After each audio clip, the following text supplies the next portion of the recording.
Hello guys, എല്ലാവർക്കും happy Onam. Vlogs എൻ്റെ continuous ആയിട്ട് കണ്ടവർക്കറിയാം, ഞാൻ വലിയൊരു ഗ്യാപ്പ് ഇട്ടു. ആ ഗ്യാപ്പ് എന്നെ വല്ലാത്ത മടിച്ചാക്കി. വീണ്ടും റീസ്റ്റാർട്ട് ചെയ്യാനേ തോന്നിയില്ല.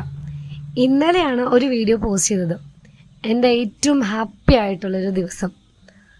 അപ്പോൾ പിന്നെ ഇന്ന് അതും കൂടെ കണ്ടിന്യൂ ചെയ്യാമെന്ന് വിചാരിച്ചു. അറ്റ്ലീസ്റ്റ് പെൻഡിങ്ങിൽ വെച്ചിരിക്കുന്ന വിയറ്റ്നാം വ്ളോഗെങ്കിലും കംപ്ലീറ്റ് ചെയ്യണമല്ലോ എന്ന് തോന്നി.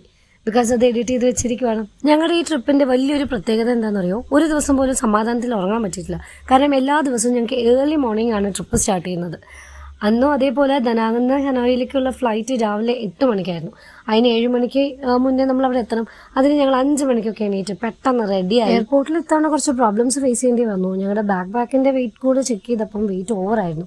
ബട്ട് എങ്ങനെയൊക്കെയോ രക്ഷപ്പെട്ട് ഞങ്ങൾ ഹനോയി എത്തി. ഹനോയി ഞങ്ങൾ എത്തുമ്പോൾ തന്നെ ഞങ്ങളുടെ ഗൈഡ് വെയിറ്റ് ഉണ്ടായിരുന്നു. അവിടെ പോയി ചെക്ക് ഇൻ ചെയ്തതും ആദ്യം നമ്മൾ തപ്പിപ്പോയത് ലഞ്ചിന് വേണ്ടിയിട്ടാണ്. ഒരു ഇന്ത്യൻ ഹോട്ടൽ കണ്ടുപിടിച്ചേ